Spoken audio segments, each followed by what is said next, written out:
Hi, I'm Paula Sturm, and I'm the owner of Radically Nourish. I'm a registered dietitian and a functional medical nutritionist. And I want to talk today about hormone balancing foods.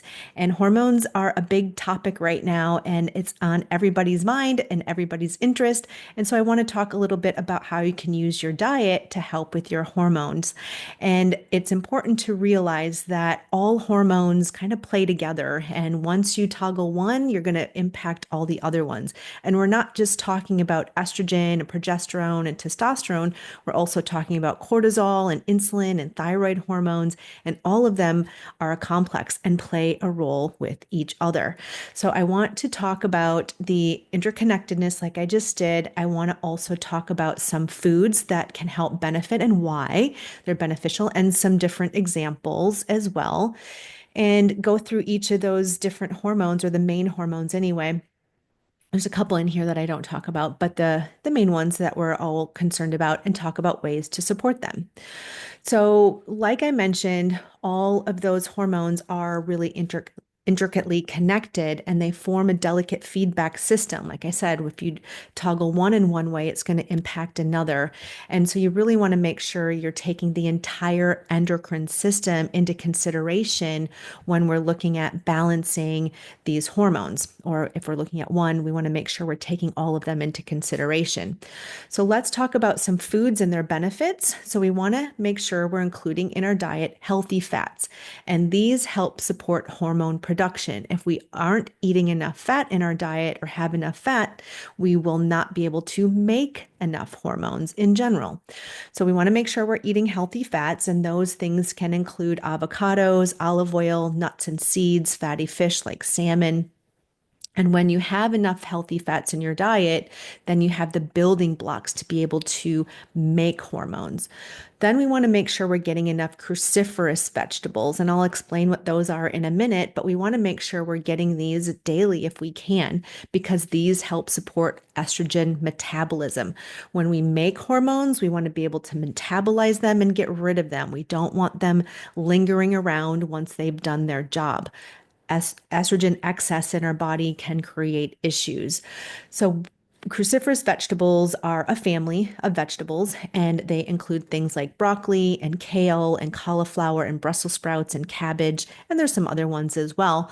And they are technically best eaten raw, because cooking and things like acid can destroy the enzyme that makes the active component within cruciferous vegetables that helps with estrogen metabolism. It can degrade that. So if we eat them raw, and if we cut them, chop them up, and let them sit for a little bit so that enzyme can make that compound bloom, then you're going to get the maximum benefit from your cruciferous vegetables. So if you overcook or over roast your broccoli, you might have deactivated it, and you might not get the exact benefit you want to get from your cruciferous vegetables. Lightly steaming is fine so long as things are still crunchy, but we want to try to eat them raw if we can, very lightly cooked, very light dressing. And so the reason why cruciferous vegetables are really helpful for estrogen metabolism is that they contain a couple things: sulforaphane, which gets activated, and something called indole 3 carbinol. And this helps our body detoxify excess estrogen in our body. Then we want to make sure we're getting enough fiber in our diet. This helps aid in detoxification, and this helps bind excess hormones and helps our body release it in our stool. And it also helps, fiber also helps our microbiome make enough postbiotics and make sure we have enough robust microbiome, because our microbiome helps with detoxification as well. Things like oats and legumes and chia seeds and vegetables are important here. Then we want to try to include some fermented foods in our diet as well. This helps boost our gut health, bringing in those good bacteria, helps with hormone balance, because that microbiome, like I just mentioned, is essential for hormone regulation, especially estrogen. Things like kimchi, sauerkraut, kefir, yogurt are all helpful.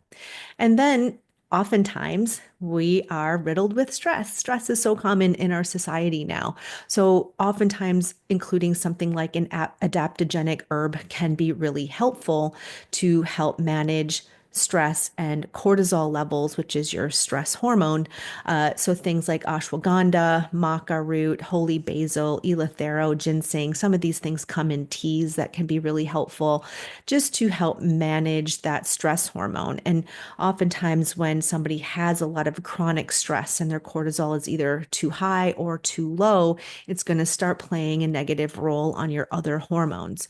And then we want to make sure we're including enough protein in our diet, and these help with hormone signaling. So things like eggs and lean protein, or I mean, lean poultry, tofu, quinoa, those types of things, beans, nuts, seeds are important to make sure we're getting enough amino acids to make sure we have the ability to produce hormones and repair glands. And then we want to make sure we are balancing our blood sugar. Imbalances in our blood sugar are going to be problematic for all our other hormones. So insulin is a hormone, and when insulin is off, it's going to again start toggling other hormones potentially negatively. So making sure we're getting high fiber foods like leafy greens and lentils and whole grains, healthy fats, avocados, nuts, and seeds, and making sure we're getting a balanced meal, making sure we have a good half of our plate full of colorful vegetables, some healthy fats like avocados, nuts, and seeds, making sure we have some protein, a good 3 to 4 ounces or the palm size of your palm. And then we have a balanced meal that will keep our blood sugar stable for many hours. And then doing that 3 times a day is helpful for your insulin levels and blood sugar levels overall. You can also include things like cinnamon in your diet, which also can help improve insulin sensitivity. And again, when we're eating balanced meals that help keep our insulin stable, because insulin, if too high for too long, can promote fat storage. And when we have excess fat on our bodies, that can start disrupting our hormones as well. And then we want to also look at foods to support your thyroid. Thyroid health is really important, and I know a lot of people have issues with their thyroid. So we want to include foods that are rich in selenium, things like Brazil nuts, and you don't need a lot of these, just 1, maybe 3 Brazil nuts max. Sunflower seeds and eggs all have selenium. Iodine-rich foods, things like seaweed, iodized salt, and seafood are really important. Iodine tends to be one of those nutrients that we're lacking. Zinc-rich foods, pumpkin seeds, chickpeas, shellfish help convert inactive thyroid hormone into the active form of your thyroid hormone. And vitamin D can come from fortified milk if you tolerate dairy, mushrooms in small amounts, and salmon. Oftentimes, we'll need to supplement because there aren't a lot of foods rich in vitamin D. And these vitamin D does help support your immune function and your overall thyroid health. And your thyroid really plays a central role in regulating your metabolism and your energy levels. So it's important to make sure we're looking at our thyroid function. And then progesterone, another really important hormone, and oftentimes really imbalanced and out of whack with estrogen. And you want to make sure these two are in a good harmony. And when they're not, we can start feeling things that are hormonal shifts that we may not be fond of. Lack of sleep or inability to sleep, those types of things, many more. But foods here or nutrients that we want to focus in on to support our progesterone production would be things like vitamin B6, bananas, chicken, turkey, pistachios, and this helps the body produce progesterone. And then we have magnesium-rich foods like dark chocolate, spinach, and almonds.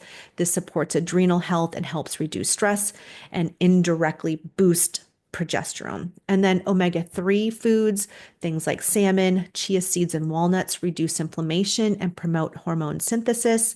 And then luteal phase friendly foods. So the second half of our cycle for women, right before we get our period, sweet potatoes, squash, and lentils stabilize our blood sugar and support progesterone levels. And during that second phase of our cycle, our progesterone goes way up, and that's what we want to happen. And sometimes that doesn't happen optimally. So we want to give it the nutrients it needs to be able to do that.